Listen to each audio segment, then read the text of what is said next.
Evening, everybody. Welcome to Lark's Bar here in Patrick Street for the episode 3 of the 2026 Iarmhi TV Intercounty podcast. Delighted to welcome on my right hand side Shane Donoghue and Dennis Lennon, and on my left Jerry Buckley and Pat O'Brien. We apologise for just being a couple of minutes late starting because Pat was making his way back from Kerry, so obviously got delayed on the way back. But anyway, he's here.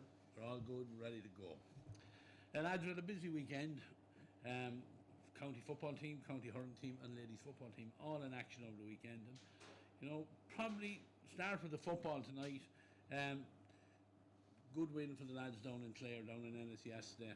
2 years ago we struggled to beat Clare here in Cusick Park, so it was nice to get a win over there. Shane, you were down at it. What do you make of it? Yeah, I was down at Ray. It was a lovely day, first of all. Lovely day for football. There was a bit of a breeze. We had it in the first half. Overall, I'd say very, very happy with the 2 points. Very happy with lots of aspects of the game. Just the game of football is so dynamic now that I can imagine the coach and staff, so many different areas of the game to work on, that they're not all going to be perfect on the day. Similar struggles around the middle of the field as we had against Sligo. It's a combination probably of some of the kick-out strategy and just coaching personnel out there how to manage those contested balls a little bit better. But our work rate was excellent. The usual really quality players stood up and were noticeable again yesterday. Ronan Wallace. I thought young Matthew Whittaker had a really, really good second half particularly. Sam McCartan is back from his injury and looking like he's hasn't lost anything. Tyg Baker was solid at centre back, made some really good interceptions. I thought may have given up a bit of ground in a couple of contests, but managed to strip the ball back and came out. Overall pleasing, I'd say, but the coaching staff know that they've an awful lot to work on at the same time. We're only at the 1st of February. We've a Burn Cup won and we've 2 games won in the league, so it's happy days. But I'm sure Mark McHugh and the coaching panel there, they won't be getting carried away. So much done, but then it's still so much more yet to go. The year is very, very young. Were you impressed with it yesterday? Yeah, it was impressive, I suppose. 2 games in, 2 wins. Probably 2 of the stronger teams in that group, that they're after playing already. Sligo, I thought, were impressive earlier on in the year, and then, of course, Clare, everyone was saying, are always very difficult to beat. I know we always struggled to play against them when I was still playing. So going down to Ennis and getting a result was, a positive thing. But the other side of it, as Shane said, there's definitely an awful lot of things we can improve on. The midfield struggled again for me. But the other side of it is we were probably a lot smaller than them physically, but we worked extremely hard and we tackled really hard as a team. And it's obviously something that they're working on in training to kind of combat, I suppose, the lack of size. But they played well as a team, and I suppose, as Shane says, the main guys stood up. Sam McCartan was excellent. Ronan Wallace got up again 2 or 3 times since kick scores and drove them on as a leader. Tyg Baker was excellent, the centre back. They're finding players every game that goes on to develop them and kind of lead towards championship. Jerry, you were on radio duty down there, I know, with Midlands Radio 3 yesterday. Again, the same names coming up. I'm sure you're not going to disagree with either of them as well, but any particular standout players for you? Yeah, well, a few notes I've written down. The boys have covered them already. I've written down midfield, Tyg Baker and a few things, so I agree more or less exactly with what the boys have said. Overall, it has to be said before I go into any negative, it was a great win, fabulous win. Hadn't beaten Clare away ever before until yesterday, and struggled until a few years ago. We hadn't even beaten them at home in league or championship, So it's a great win. It's not easy to go down. I know that's the old cliche. It's one of those grounds that it's hard to pick up points. And Mark McHugh said it after the game, and he's right. It is a ground where a lot of teams have struggled. So fabulous win, and in the end, 5 points. A lot of similarities to the Sligo match in that we started slowly. We were at 8 points up at half time. But the big difference was, unlike Sligo, when they got their 2 2-pointers in a row at Clare, we were able to keep the scoreboard ticking over. So I never felt a sense of panic that I felt against Sligo. I always felt we were going to win, always, throughout the second half. Okay, fair enough. Which is very positive. I've written down midfield. We don't want to keep labouring it, but we're not winning ball around midfield, and you're not going to keep getting away with that. Ray Connellan was back and scored 2 good points, but he's not kind of plucking the ball out of the air the way he was last year in that memorable first half display against Kildare. But maybe that's going to come, but you're not going to get away with that in every match. A few other things I did write down as well. I've been impressed with Mark McHugh. I've been impressed with his ruthlessness. Like, if there's an early sub needed, he makes the early sub, and his use of the bench is good. Again, yesterday we saw Shane Corcoran scoring the winner against Sligo. He wasn't used yesterday. TJ Cox came on and scored 2 very good points. Robbie Ford came on and fisted the absolute insurance point at the end, and I thought Tom Malloy made a good contribution as well. So his use of the bench is good. So far so good for Mark McHugh. Like 5 wins out of 5. I like the way he operates, and a couple of little things, as the lads said, and I concur with that. But overall, it's been a fabulous start to 2026. Yeah, Division 3 is very competitive, lads. Like, I think there's 3 teams on top, and one of them probably a little bit of a surprise to me, promoted from Division 4 last year, and that's Wexford. Yeah, Wexford are up there, and I think we played them in our last game away in Wexford Park, and if it still comes to down that we're, ourselves and Down and Wexford are still in the mix-up, it won't be easy. Wexford traditionally have always been very flair-type footballers, and I think the change of rule allows them to express themselves. Reading some of their supporters' comments on one of the forums, they're enjoying it because they know that they have the footballers that like to play that way. A surprise result for them a little bit against Fermanagh last week, because Fermanagh hadn't lost a home game in the league at all last year. So that was a good start for them. Yeah, the 3 teams, I think the big thing out of yesterday's win, obviously the 2 points, but it kind of puts Clare out of the picture for promotion, and they're a team that could get results elsewhere that will favour us, and we have our head-to-head on them, and it's a huge win. We know in a fortnight's time we're going to Down. I think that could be a real decider as to who will be in the shake-up at the end of it. It won't be easy either. Look, I'm fascinated by the new game. The amount of rule changes have led to so much change in what has to be coached and how players recognise patterns in games. When is it appropriate to kick? When is it appropriate to, that fast break away? When do you slow it down? We hear, the different calls to really set up the play when they know there's a defence back. I noticed when we switched from man-to-man defending on certain kick-out patterns from Clare as to going into the zonal press, we got a lot of joy out of pressing their short kick-out. And I think Westmeath are probably in a mix where they might want to give that short kick-out a little bit more, because we're not getting as much on the contested ball in the middle. But by God, we work so hard on that press, and I think that's something that Mark McHugh and his coaching team have enhanced on last year. There was elements of it last year, but they're in unison now, and you can see when somebody falls out of it, it doesn't work and it breaks away. And I think Westmeath are getting much better at applying that against the opposition, but when it's applied to them on their own kick-out, they're working it out better. We got caught a couple of times against Sligo. We didn't get caught and turned over like that yesterday in Ennis, which that's a big improvement on the week before as well.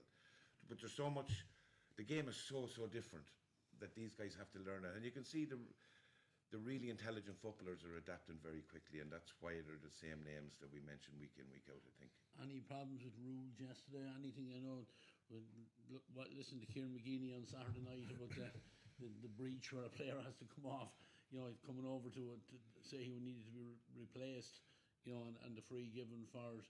Was there any controversy in the one in Clare yesterday? Can't recall any great controversy. The only dispute I had was, at the end we won by 5 points, but their number 18, could have his name there, so it scored, was awarded a point that was clearly wide to me. I don't know what Shane thought the angle he was. A lot of people said it to me afterwards there, but I suppose you can't totally blame the referee for that. A umpire made a call on it, but there's still a little bit of that happening in places where you don't have our friend Hawkeye, but I thought the ref acquitted himself fairly well yesterday, to be honest with you. Yeah, and look, you're on about the Iarmhi Galway, and Iarmhi had 3 breaches at the back where they had players cross the halfway line. They were adjudicate. I know there's meant to be a buffer zone.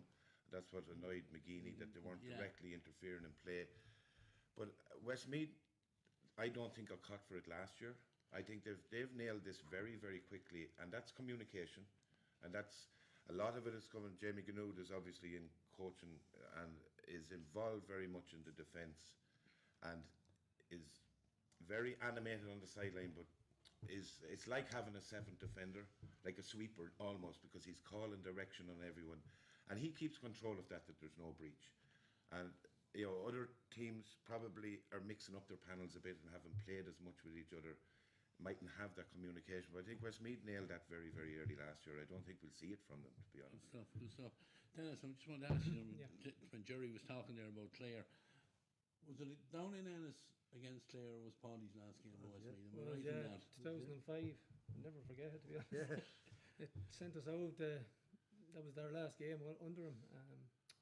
It was kind of surreal sort of a thing, from a massive high the year before to going down to Clare and getting bet down there, against a team we would have expected to get over the line. Michael there in the championship, wasn't it? And that was a backdoor game. Am I right? That's right, yeah. That was a strong Kildare team, now, to be fair to it. And in fairness, there was very little in it in the end, but it was, I suppose it was a big disappointment because there was an awful lot expected from us that year.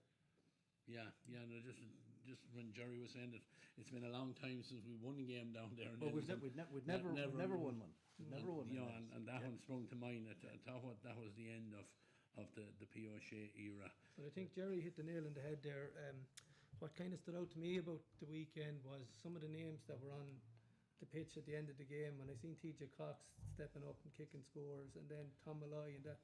They're different names nearly every week, which is very good to see that Mark McHugh is putting faith in loads of different fellas, and they're all actually standing up and they're all taking their chances, which must be very good when he's in training during the week, to say everyone is fighting to get on the starting team and everyone has a chance, because he's showing faith in everyone by the looks of it, which is that has to be a good thing going forward.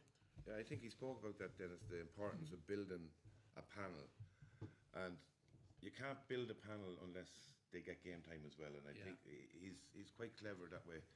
But also the game with its changes, someone like TJ or Tom Malloy, with their stature, they're not physically huge men, wouldn't have survived 2 years ago in county football because of how packed everything was and how slow it was, and 15 behind the ball all the time, and you have 30 players or 28 players in one half of a pitch. The space that opens up, and there is an opportunity to kick early ball inside to players like TJ, who's a good ball winner. Danny McCartan's an excellent ball winner. Brandon Kelly, I think, will get there. He just needs a little bit more. And Tom Malloy is a perfect foil for the end of a game when lads' legs are getting heavy on the opposition team or the Westmeath team. He's a brilliant guy to move a ball out of defence and take it back on the overlap. He shows real energy, but he's great vision. He mightn't survive the whole game because the physicality, but when it opens up, I think McHugh is clever that he can see that these type of footballers really add a value to us now in the way we're trying to play. Pat, I know you didn't get down to Ennis yesterday, but we both watched the Sligo match together inside in Cusack Park.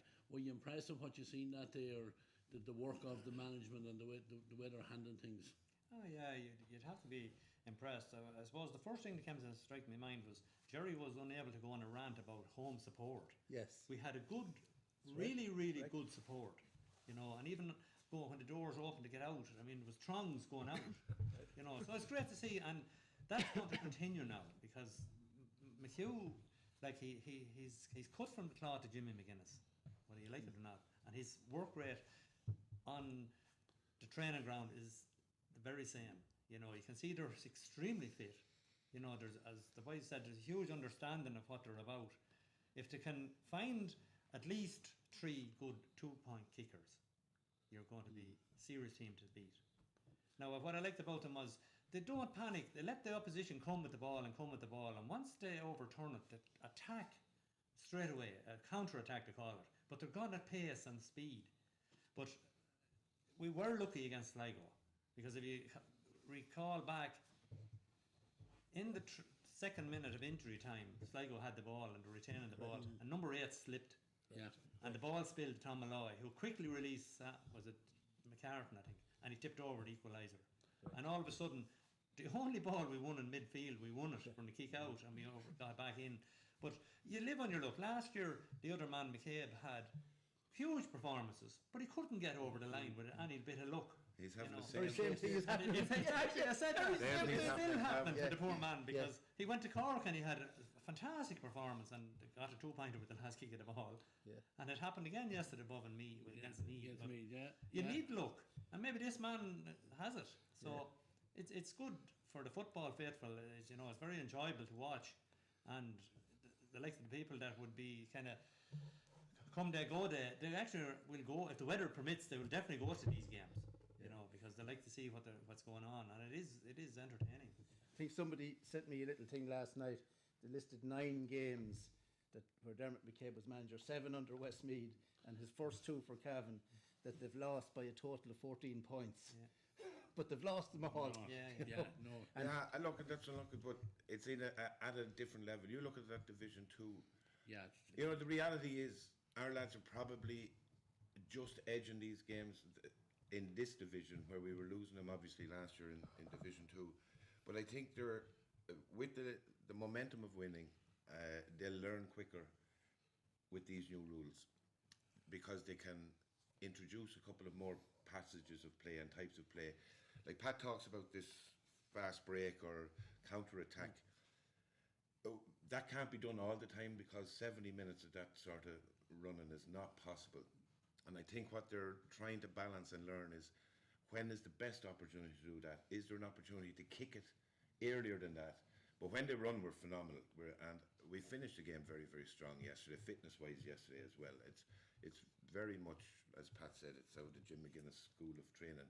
Or maybe it's the general GAA School of Training, and we haven't had our eyes open to it in quite some time. I know you boys trained very, very hard back in the day when we had an outside manager, and maybe Westmeath are a little bit naive that this sort of work is going on everywhere all the time, you know.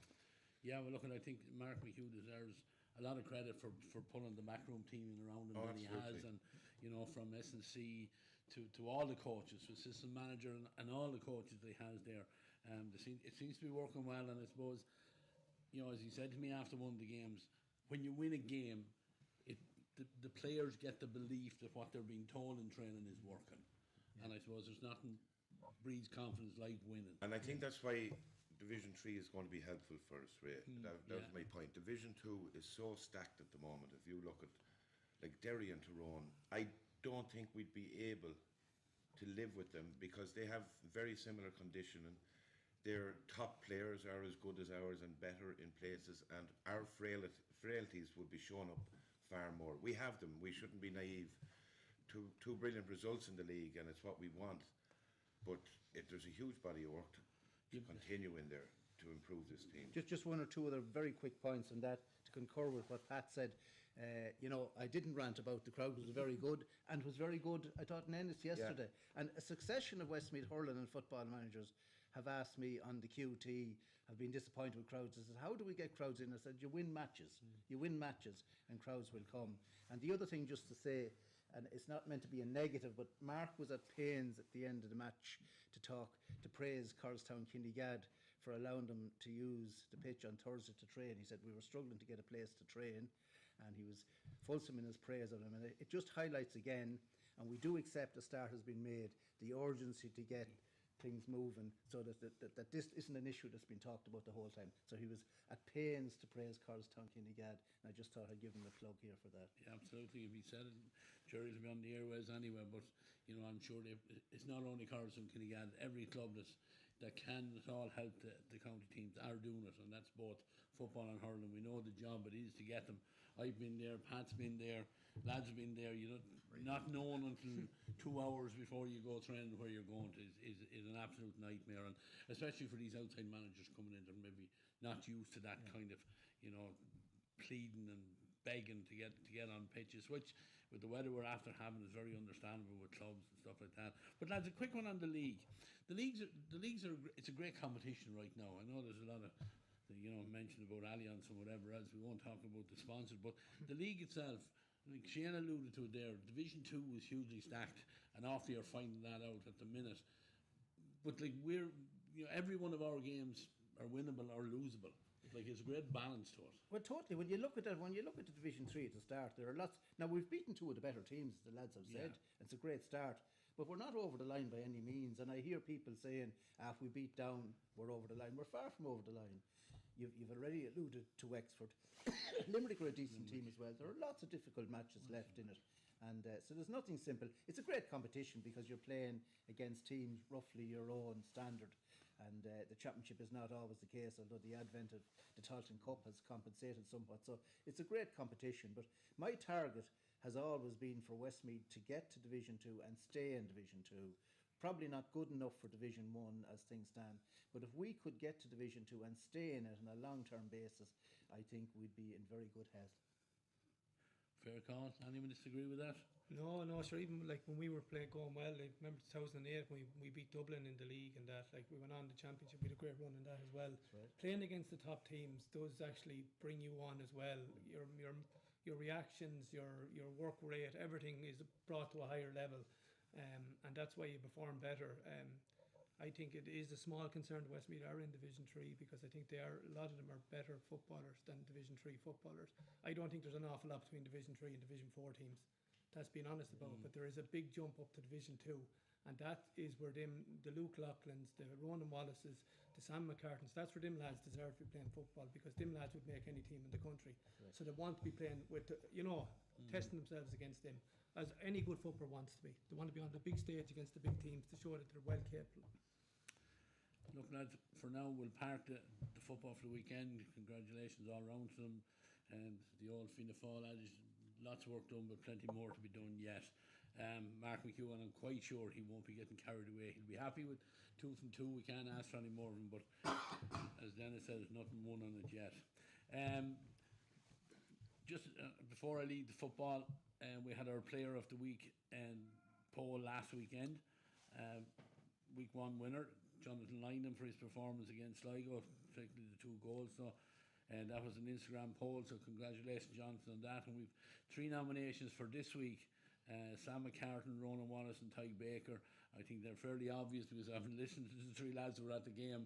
They picked out the 3 of them very much to the 4. So they're your football nominees for this week. Sam McCartan, Ronan Wallace and Tyke Baker. And an Instagram poll again, so get on and vote for your club man or your favourite player or whatever.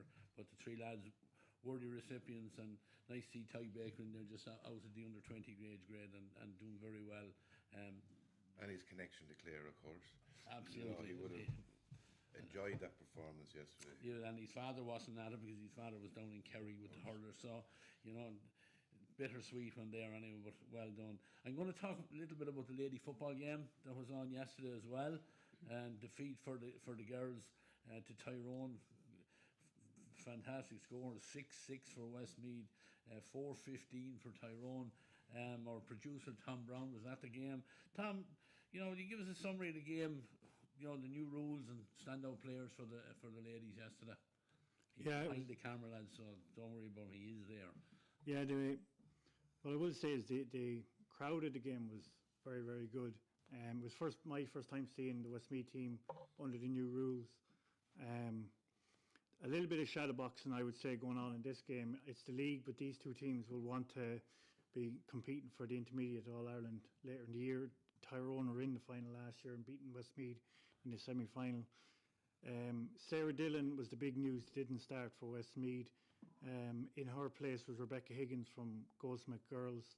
Aoife Keegan didn't start. Sinead Seary started ahead of her. But first half, Westmeath 4-4 to scored in the opening half of the game. Very entertaining game of football. Second half, the squeeze was put on them by Tyrone with the kickouts, and they just couldn't get out enough, which led to the final score of 6-6 to 4-15. But I have to say that the new rules were brilliant. There was a little bit more physicality in the game, and the referee let it go.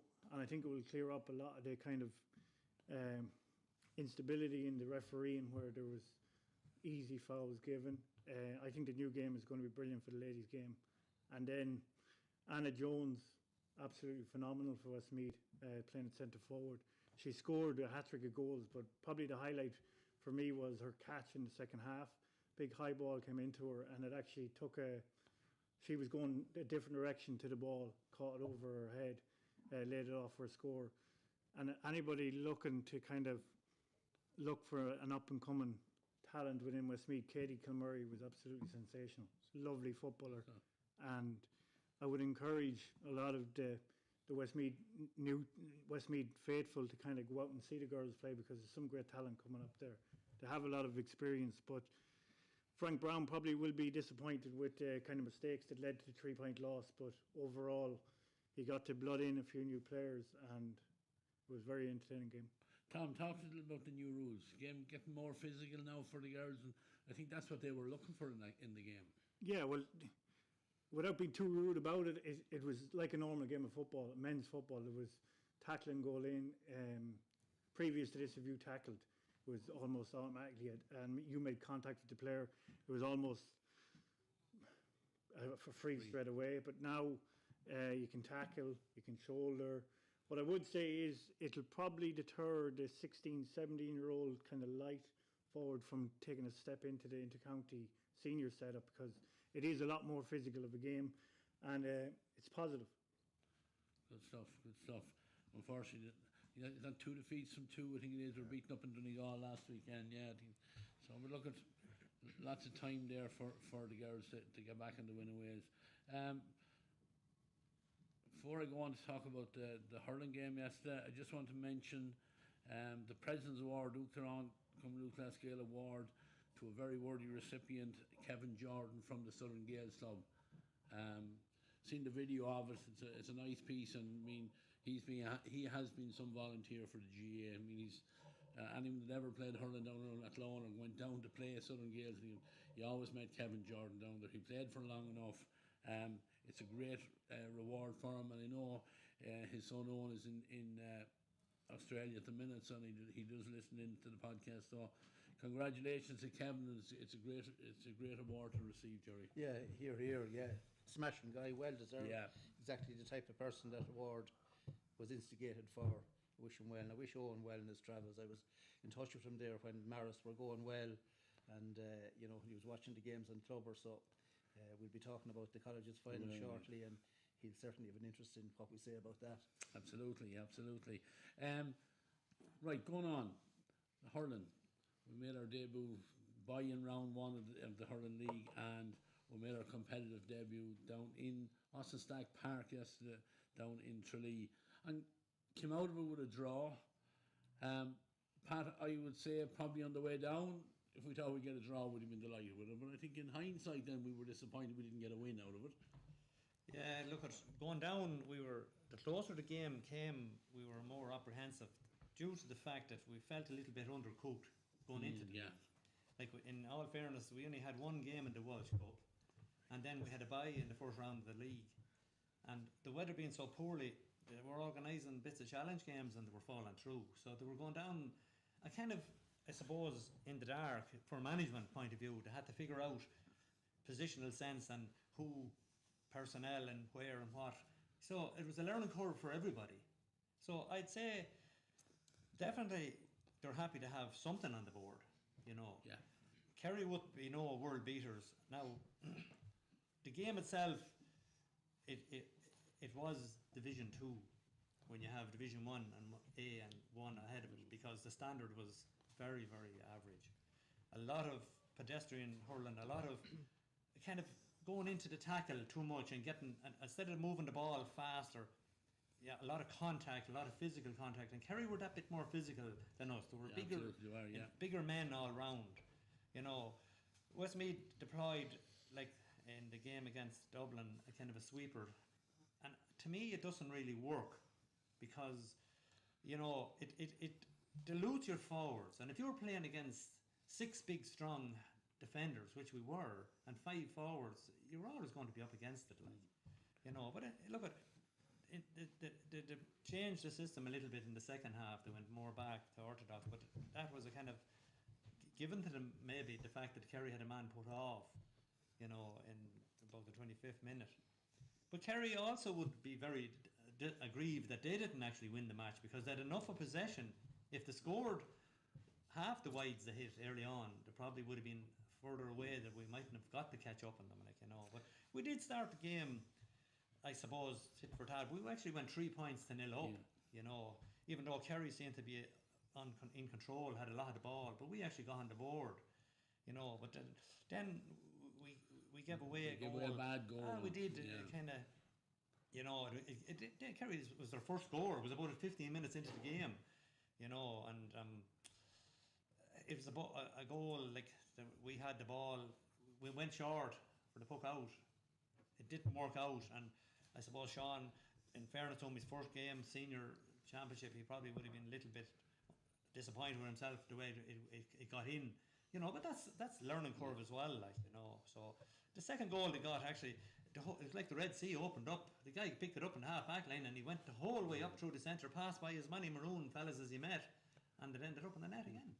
Yeah, I was obviously down at the game as well, and for long periods we seemed to lose our shape with it, because Kerry had their centre forward sent off.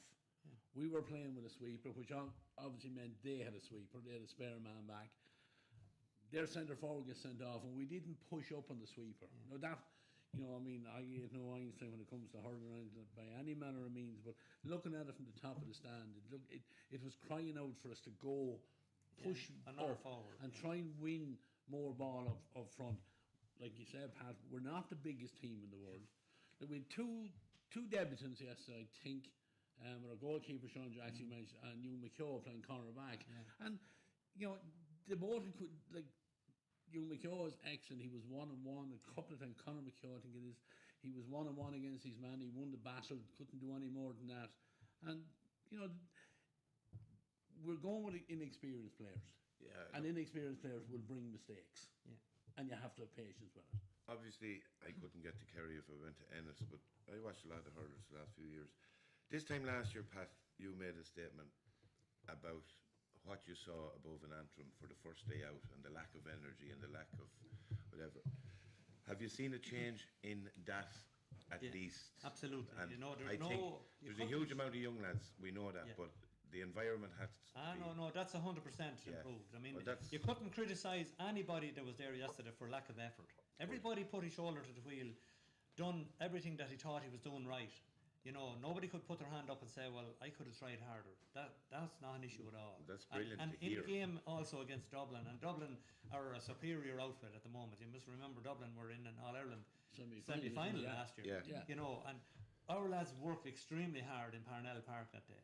Now, the skill level and the, say, decision-making probably came up a little short at times, whereas yesterday, like, our work rate was good, but we just didn't get to open up the game or move the ball as quickly as we could have. We seemed to bog down completely around their half-back line. They had control there. They were able to win an awful lot of ball there. Extra man that they had, they were able to find that extra pass and move it forward much quicker. As a result, like, we went in 5 to 7 points down at half-time. Having played with the aid of what Breeze was in it as well. But look, it was no different than the O'Byrne Cup final. If Kerry had taken their chances, we were halfway home, but they didn't. We stuck very manfully to it. We probably had a chance to win the game at the very end, where Peter Murphy found himself inside with a great opportunity. He had a good opportunity, but I'd say I'm not sure it was either going for a goal or a point, and he probably didn't know what he was doing either, and the ball just trickled away. One of these silly ones, and for his sake, it was the lad that we did get an opportunity, and he can, first man, he should go and congratulate was Eamon Cunneen, like, he scored a great equaliser. Yeah. But, like, we started off the second half straight away. We fell behind. They got another free. Kerry only scored 6 points in the whole second half, but they only had one of them was from play, and that was only scored. That was their last point, with about 12 minutes to go. Oh, yeah, we totally dominated. Well, they lost their shape then as well, because there was balls hit in aimlessly into Sean Jackson. There was no one in 35 yards of him when he picked up balls. Like they would be disappointed with them as well. Like, I think we maybe read a little bit too much into the Kerry victory the week before, and I'll tell you a little bit of a story about the Derry game. We were talking down early to the game, and we were up in the setting up the camera with Jarvis setting it up, and the Kerry stats people were there. And we got talking to them as we do, and we were asking about the Derry game. And he says, well, I tell you, he says, it took us 7 hours to get up from Kerry to Derry. And he said, I set up in the press box, went into the press box, and lo and behold, when we went into the press box, here's one of the Derry players with a laptop open. And he's doing the pre-marriage course. 5 minutes before this, that I may be struck dead, that isn't true. Later, he was 5 minutes before the game started, he got up and went down onto the pitch. So hence a 5:23 to whatever the feed. No. He had his priorities right anyway. Did he get married since? Did you find out? I didn't find out. That's what we had. So I think if we realised that was the attitude of Derry going into the game, we mightn't have given Kerry as much credit as we did going down. But that. Yeah. But still, I was looking at the scoreline yesterday. The same Derry team came down to Portlaoise, and they actually acquitted themselves quite well. They scored 15 points. You know, he must have got married. I'd imagine that the lads went down that morning. Did they on the bus? Which the Leeds? No, they went down Saturday. They went down Saturday. It was a very professional approach. Yeah. No, they went down and they stayed down. You know, and everything. No, the management and everything is perfect. Yes. You know, everything has been done as good as anyone else, football or whatever. You know, it's just it's a completely new broom. Like there's an awful lot of young players, new players. You know, there's inexperience. That's the biggest thing. You know? Yeah, inexperience is the thing. Like in fairness, we only had 2 debutants, and I think Peter Murphy would have been. I think that was probably his first competitive game as well, coming on as sub at half time. But these lads are now there that, for the last couple of years maybe had been getting games and flittering in and said no, but they were only they weren't the leaders. They had the experience around them. Whereas now we're asking those players to stand up and. Now, their age profile is what, about 23, is I'd it say kind of that's an average? about it, And look, Pat spoke about so many times last year about dropping down to that league division.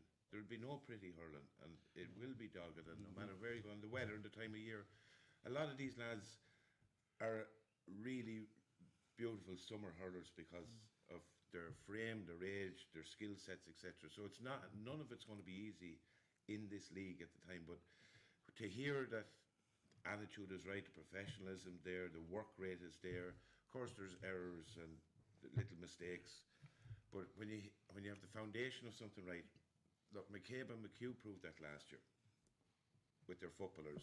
We compared both, but when you come in tonight and you hear that both sets of panels are being looked after professionally, they have a professional attitude to it, and their work rate as groups. Like we as supporters, we can't ask for a whole lot more. No.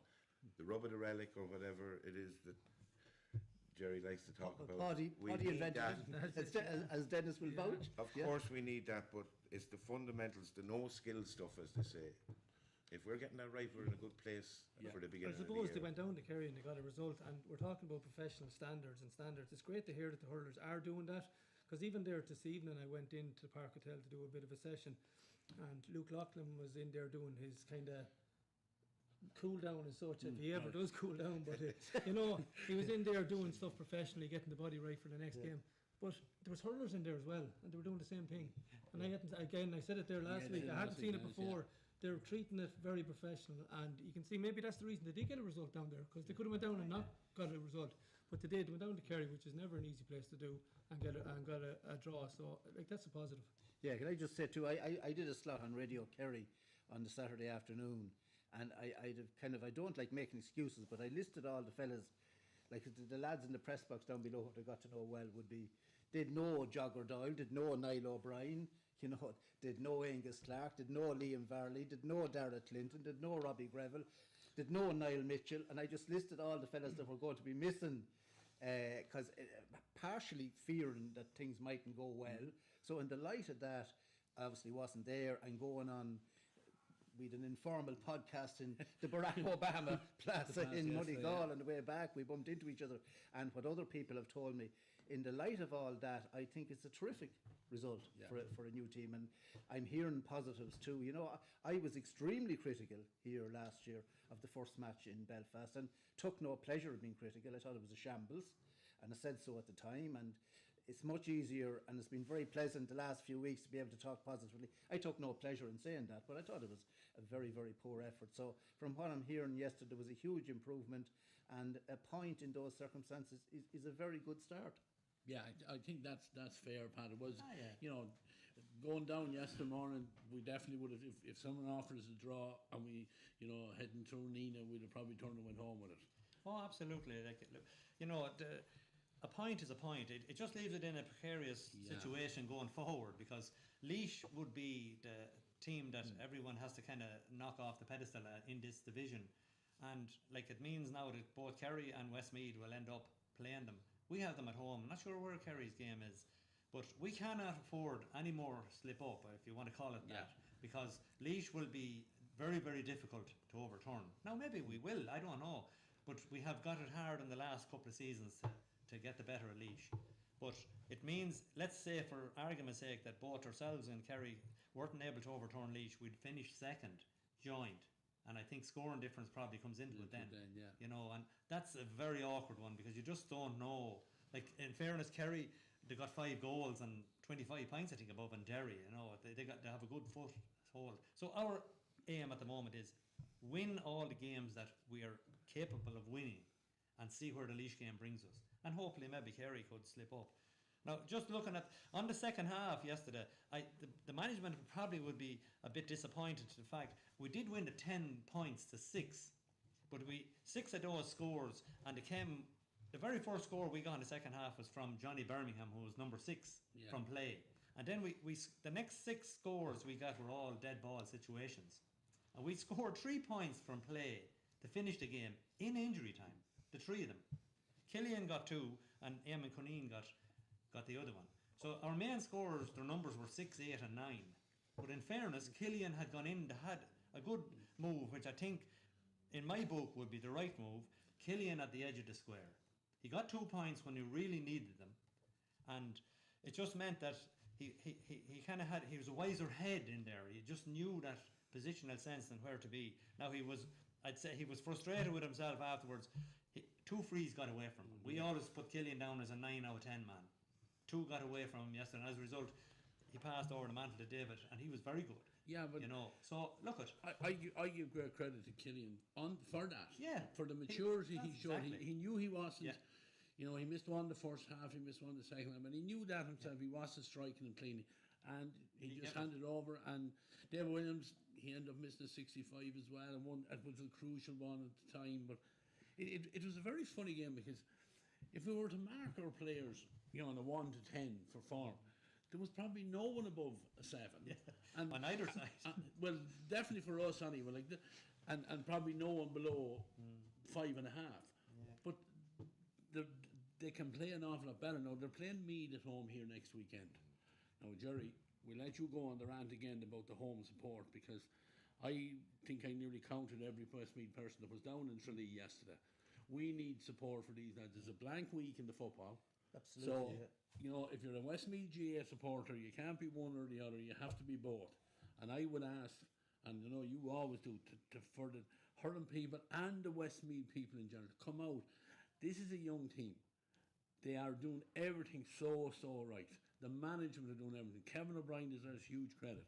There's brilliant experience there. Damien Coleman is a top coach. Yeah. You know that. I know they are. So is Ollie Baker, very much involved with them. So is Brendan Murta.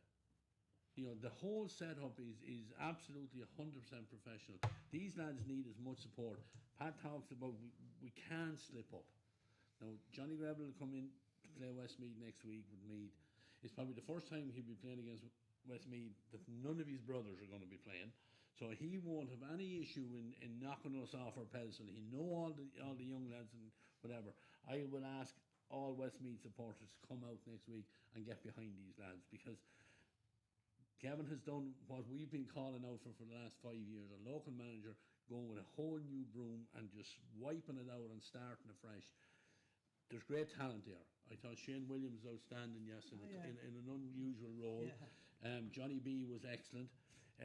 Eamon Cunning, first point, last point. You know, there's lads that will be disappointed with the performance, knowing they can do better.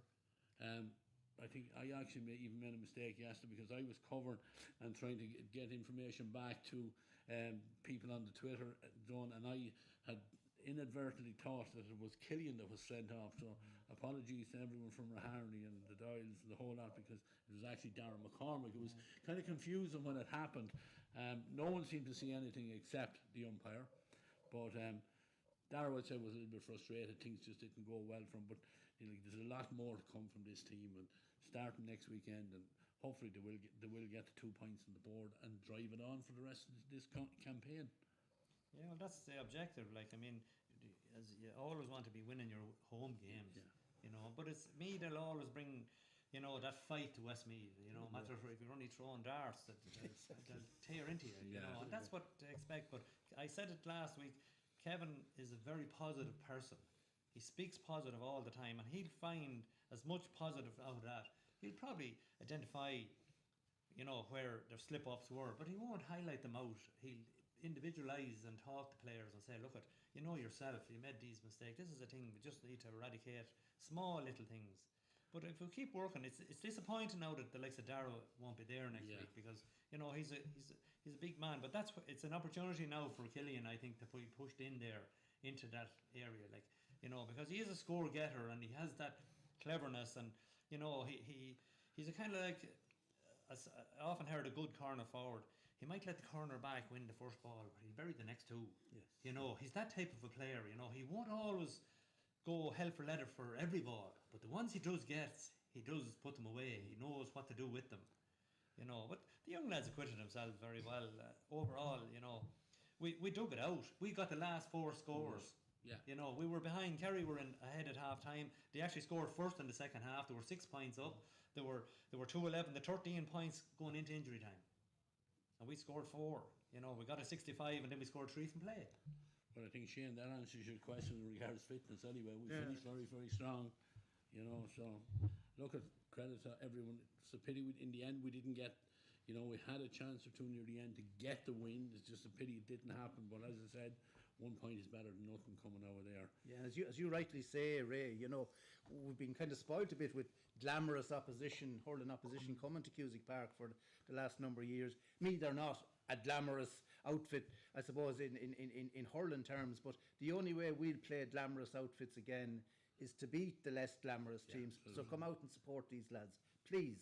Yeah, exactly. Before I leave the hurling, we have also Instagram poll on regards our hurler of the week, and the nomination that I didn't mention Rory Keys, but Rory was excellent again yesterday. The 3 players nominated: Johnny Birmingham, the team captain, led by example, got a great point. Rory Keys, absolutely excellent particularly in the second half, excellent throughout, but particularly.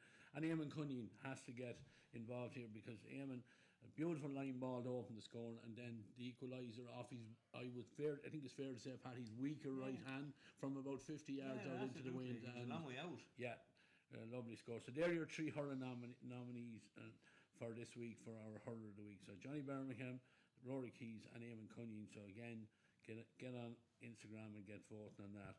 Before we finish up tonight, lads, we have another huge game on in Cusack Park this weekend coming.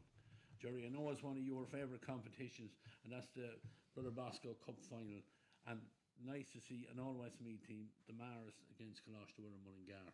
What can we look forward to in this one? I think we can look forward to a cracking game. I hope the weather holds up, because obviously it's in TEG Cusack Park, and then we've the hurling the following day, so we don't want any doubts about the 2 matches being played there. So please God, we'll have a bit better spell of weather, as Shane said earlier. Like, I couldn't get over how dry it was down in Clare, and I think it was lovely in Kerry as well. So please God, the Midlands will dry up for those 2 games. But the game itself promises to be a cracker. We spoke briefly about it last week. We've 27 Westmeath lads in action out of the 30 that'll be starting the game.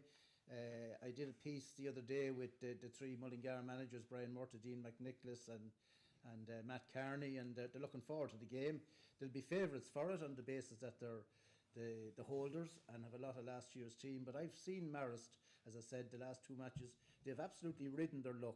They have ridden their luck in both games, but sometimes your name can be on. Another word that Paddy used to use, the canister, Dennis. Remember, it's always about the canister. Sometimes your name can be on a canister. So there'll be nothing simple about this for Kalash Dawira. They played a cracking game at junior level a couple of years ago, went to penalties down in the park, so there'll be nothing between them.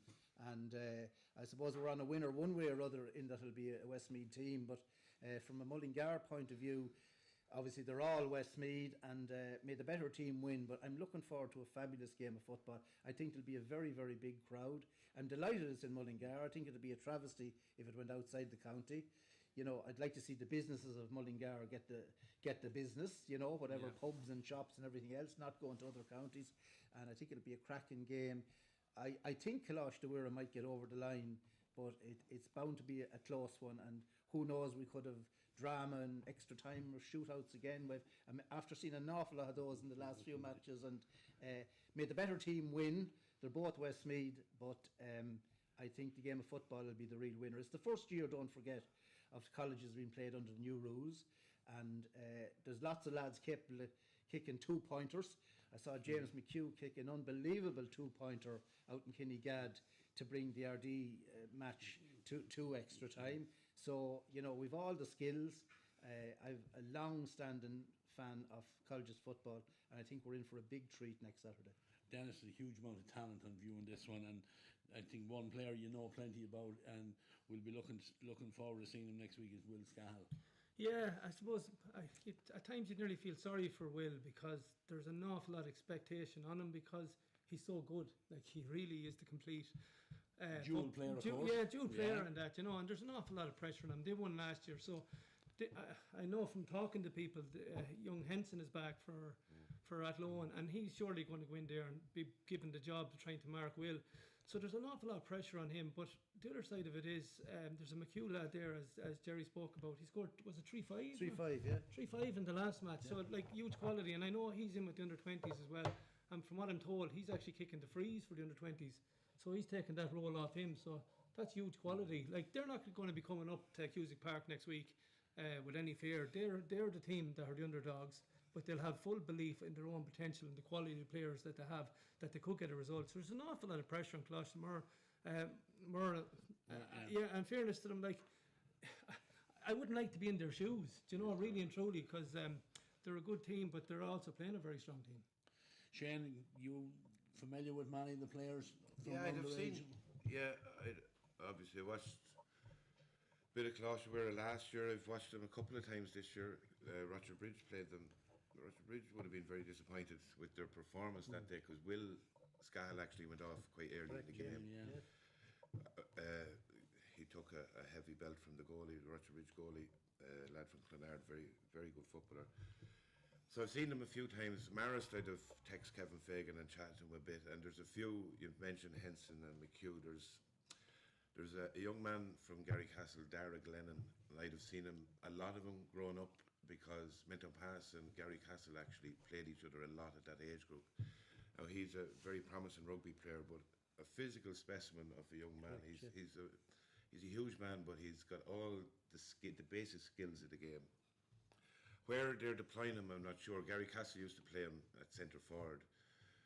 If he was out midfield around Christor Ormsby, it could be a really interesting. It'll be a really interesting matchup. Christor has been very influential in all the games because of his athleticism and his physique. But Dara Glennon's equally as big a man and equally the footballer. If he's still the player that I remember from under 16, under 17. The only question that I'd ever have, it's phenomenal, two Westmeath schools, and we know in recent years Moat have been very strong. I'm baffled how that hasn't translated into a decent minor team over the last couple of years. I know this is an under-19 competition and lads develop at different rates, but it appears that the development is happening within the school environment more so than within the county structures. Probably a conversation for another day. But the talent is undoubtedly has been there for the last number of years, and we've somehow failed to harness it at county level.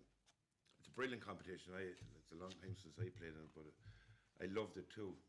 I went to school in Roger Bridge, little bit of time ahead of Dennis, but we'd have had lads from Meath and Offaly and Westmeath, and I remember playing on a team, being the only guy that hadn't played county minor championship football at the time. Granted, I was under 16, but like you can get periods of time where you get a group of players that they just drive each other as much as what maybe management and coaches do. And for to have two schools from Westmeath next weekend in Cusick Park, and Jerry, you mentioned it would have been a travesty if anybody had to travel outside of the county to go and see this. It's brilliant for us. The other thing to say too, a fourth name we could have had very easily on yesterday's list was Matthew Whittaker. Yeah, he was excellent. His brother is one of the stars of Maris. A fabulous footballer, He is, Sean Whittaker. he is Fabulous an footballer. excellent footballer, and he's been involved in the development squads coming up, and was always noticeable. Again, his level of IQ about the game, and I think that's what really gets these guys to stand out. Their game IQ is what brings them to the next level. Most of them have the fundamental skills, but it's the brain and the reaction and the speed of thought, and he's one of them. Yeah, a very good management team there as well. Fergal Wilson, whom Dennis knows well. You know, Kevin Fagan, Paul Kelly, John Parker. He's retired, but he's been there in the background for years. And like Maris, I think they said last week they've lost 4 finals. They've actually lost 5. Forgot to include the one 83. They lost 83, 1999. They lost to Aidan O'Brien's good counsel in the Leinster final, who went on to win the All-Ireland. They lost 2014, 16, 18. So I'm sure they're sick of being bridesmaids. Yeah. And it's fair to say they're going to come in as underdogs in this one? No? Yeah?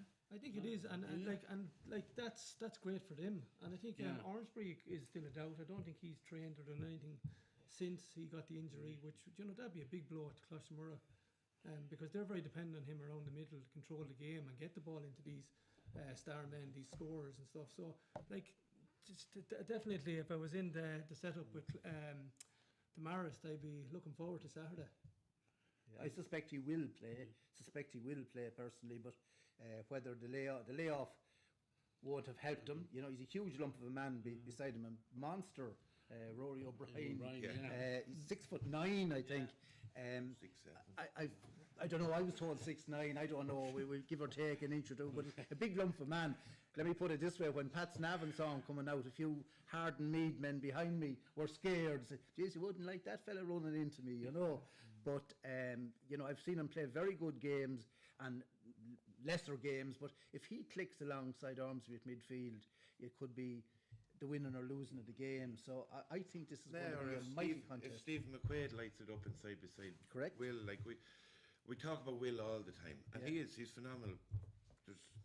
You've Sean Byrne, you have Conor Cleary is there. Yeah, Mike Maloney. You have Mikey Weir, the captain's very good player. But it's been a great opportunity for them lads to step up, because there's no doubt about it. The Maris's game plan is going to be how to stop Will. And they'll think if they can keep him quiet, that they're going to win that game. So it's a huge opportunity to take the pressure off him and stand up and look for the space, look for the ball, and take that game to the Marist. And I think they're well capable of doing. That's a nice one. Yeah, the north-south of the county type of. Yeah, Shane is absolutely right. McWade kept him in one game with fantastic free taking. That was against Rochester. It was fantastic free taking. So it's far from was marking him, but there's no such you only got one from play. There's no such thing as a one-man team. Will is obviously a fabulous footballer. But there's no such thing as a one-man team, and I'm glad all those other lads were name-checked. Lots and lots of talent in Westmeath lads, lots of it. Well, look, lads, just on a lighter note, Ray, on the occasion, it will be an occasion. None of them will be doing a pre-marriage course. No, hopefully not. Just on the lighter note, I would say, on the occasion, if you ever get the programmes at the county final, or the games, say the county games, the Alliance Leagues, you'll always find the ground regulations at the backstage. And it states here that no fireworks, smoke canisters, flags, banners. So I would say Francie Dunham and his merry men in yellow bibs are going to be very, very busy on Saturday. Or no pre-marriage courses. Well, that's not the ground. But it's just interesting to say what's here and what's going to happen. And what they bring. Because they do bring it. Yeah. There's great atmosphere always. And I mean, I'm old enough to remember the Carmelite College when they were at their pomp and like White Power. And that was the first time we seen the real chanting of, you know, a couple of hundred lads. I remember playing them inside in the old Cusick Park, and the old stand was there, and they took over half the stand, and the noise, and like you said, Pat, flares, smoke. Well, I mean, you it was name interesting. There was a clubber game on with the Kilkenny CBS and St Mary's, and the CBS or the Kilkenny lads were in front of the St Mary's guys, and there was not any green smoke going across, and these guys were shaking this to see. I'd say they were struggling to find out what was going on the pitch at times, you know. But it's the banter, I suppose. Of course it is, yeah. Whatever. So I suppose for young lads, you may accept it and get on with it. Yeah, there's a great atmosphere all those games. It's almost, you know, dare I say it, Jerry, almost like being at a soccer match with the chanting that goes on and the support that they bring for it. What I do notice is nowadays, Pat would have been in Finians. I was there slightly before him. The chants are a little bit racier than they were permitted in our time. I'll tell you, you know. But however, that's a sound maybe of old age. But they're they're racier chants. But yeah, great atmosphere, and I think this is going to be a fabulous match, lads. I really do. Yeah, well, that's on Saturday in TG Cusick Park, and as I said, don't forget the Westmeath Hurlers then round 3, their second game of the Alliance Division 2 in the hurling on Sunday. So look, a nice weekend to look forward to, and we won't have to travel too far for either of the two games. So get out, support both those teams on Saturday and again on Sunday. Lads, I don't think we've anything else to talk about. I think we've covered most of what happened over the weekend. Good weekend for footballers, still keeping the old winning streak going. Best and congratulations, best of luck to them going forward. Hurling, get a point on the door, keep it going. The ladies struggling a little bit, but I'm sure plenty of time for Frank Brown to turn that around. And as I said, 2 great games to look forward to over the weekend. Lads, thanks for joining us. Episode 3 of the Iarmhi TV podcast, Intercounty for 2026, done and dusted. We'll be back again next Monday.